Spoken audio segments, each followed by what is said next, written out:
Assalamualaikum, selamat pagi dan salam Malaysia Madani. Bersama saya Nusila Talaha dalam Berita Pagi Sarawak Isnin 17 Jun 2024. Pembangunan di daerah Gedong akan terus diperkasa dengan adanya sebuah rangkaian jalan raya baharu dari Gedong ke Semelatong. Premier Datuk Patinggi Tan Sri Abang Johari Tun Openg memaklumkan jalan tersebut akan memendekkan lagi jarak perjalanan serta meningkatkan akses ke kawasan Hulu Simunjan. Siap tahun depan akan memudahkan kerajaan membawa masuk projek-projek pembangunan seperti tanaman padi berskala besar selain tanaman alga. Ia sekaligus bakal menjadikan daerah Gedong sebagai titik tengah antara Kuching dengan Semarahan. Jalan baharu sepanjang 26 km itu melibatkan kos RM250 juta dengan tempoh perjalanan bakal dipendekkan kepada 25 minit. Premier berkata demikian semasa berucap pada Majlis Ngilin Bidai Daerah Gedong 2024 di Dewan RTC Kampung Mungguk Lalang, Simunjan.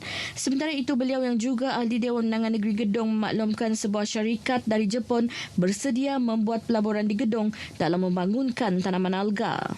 Ia adalah peluang kepada daerah Gedong untuk bersama-sama menyumbang dalam peralihan tenaga di Sarawak.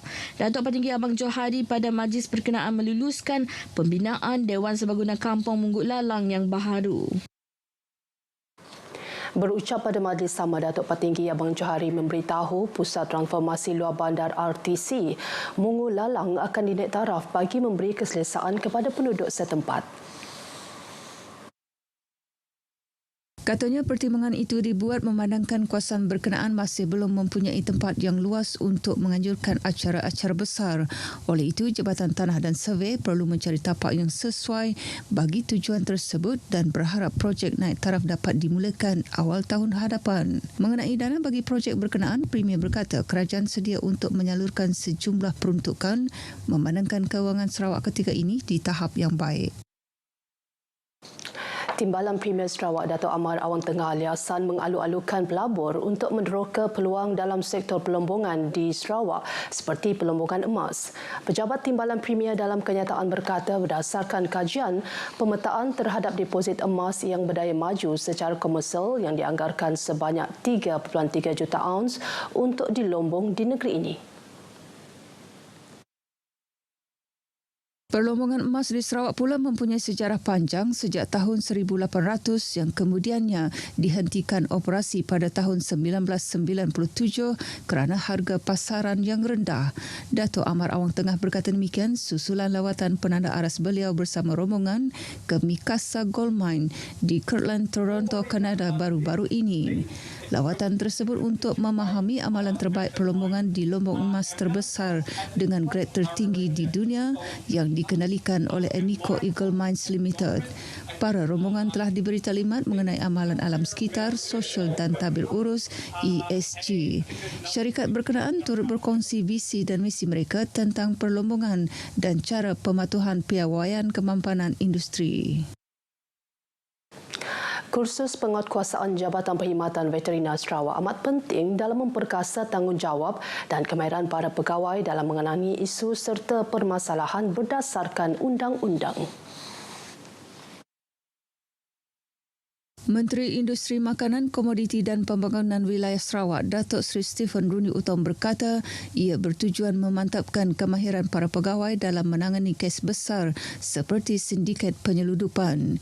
Katanya Sarawak baru-baru ini berjaya membantras penyeludupan lembu bali dari luar Sarawak yang dikuatiri membawa penyakit kepada ternakan di negeri ini. Beliau berkata demikian pada penutupan kursus penguatkuasaan Jabatan Perkhidmatan Veterina Sarawak Siri 2 tahun 2024 di Bintulu. Dalam pada itu, Datuk Seri Stephen menyatakan jabatan berkenaan masih memerlukan seramai 566 orang tenaga kerja untuk mempergiatkan operasi penguatkuasaan secara efektif di setiap bahagian. Pada masa sama turut mengharapkan kerjasama padu daripada agensi lain seperti pihak berkuasa tempatan dan Jabatan Kastam Diraja Malaysia dalam menangani isu atau salah laku undang-undang. Sarawak Energy Berhad SEB akan menaik taraf infrastruktur serta menambah baik strategi penyelenggaraan di Sadong Jaya, Sebuyau dan Simunjan bagi memastikan kestabilan bekalan elektrik di kawasan berkenaan. Pengurus Wilayah Sarawak Energi bagi Wilayah Barat, Tan Joo Kok, menerusi kenyataan media berkata usaha tersebut termasuk rancangan jangka masa pendek, sederhana dan panjang untuk mengatasi gangguan bekalan elektrik disebabkan oleh kerja-kerja pembaikan dan penggantian peralatan. Rangkaian kuasa yang sangat luas selain gangguan daripada tumbuh-tumbuhan, cuaca buruk dan peralatan yang uzur antara penyumbang utama gangguan bekalan elektrik di kawasan tersebut. Oleh itu, SEB telah meningkatkan pemeriksaan, membersihkan tumbuh-tumbuhan yang boleh mengganggu pencawang elektrik serta melakukan penyelenggaraan yang diperlukan. Selain itu, SEB pada tahun lepas telah menyiapkan pemasangan 33 kV kabel bawah tanah yang baharu dari serian ke persimpangan gedung untuk mengukuhkan bekalan ke Simuncan. SEB turut merancang membina pencawang Sebuyau selain terdapat perancangan untuk memasang talian pengedaran terlindung khusus menggunakan sistem pengalir tertutup voltan sederhana di Sadung Jaya, Sebuyau dan kawasan Simuncan. Sebanyak 7 ekor kerbau disumbangkan oleh Ahli Dewan Undangan Negeri Adun Batu Danau, Datuk Paulus Paulu Kumbang kepada 8 buah surau di Dun Batu Danau sempena sambutan Hari Raya Adil Adha tahun ini. Surau.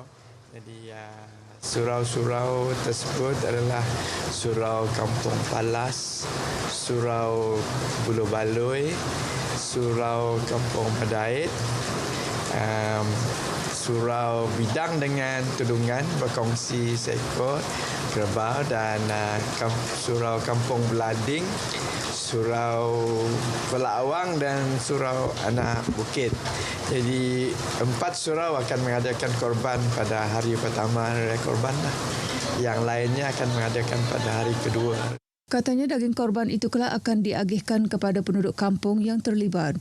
Beliau ditemui pada Majlis Kongsi Raya Anjuran Persatuan Bekas Polis Malaysia Cawangan Limbang di Dewan Bunga Raya Limbang.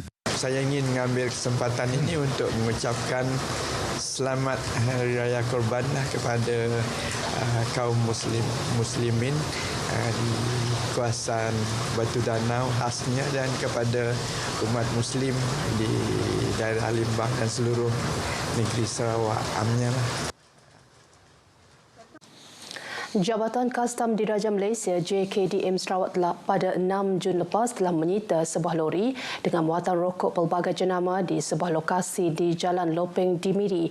Pengarah Kastam Negeri Norizan Yahya dalam kenyataan media berkata, lori dengan barangan yang disyaki tidak berkastam itu dianggar bernilai RM648,730. Katanya hasil pemeriksaan oleh Unit Operasi Darat Miri telah menjumpai sebuah lori dalam keadaan enjin masih hidup tanpa pemandu. Pemeriksaan ke atas muatan lori menjumpai sejumlah 740,000 batang rokok dan tiada individu tampil mengaku sebagai pemandu lori atau pemilik barangan berkenaan.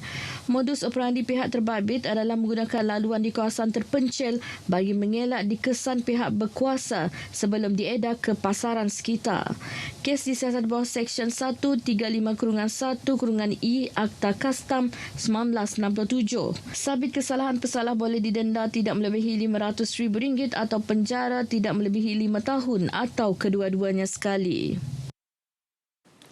Berita Pagi Sarawak berakhir di sini. Kami mengucapkan selamat menyambut Hari Raya Adil Adha kepada seluruh umat Islam.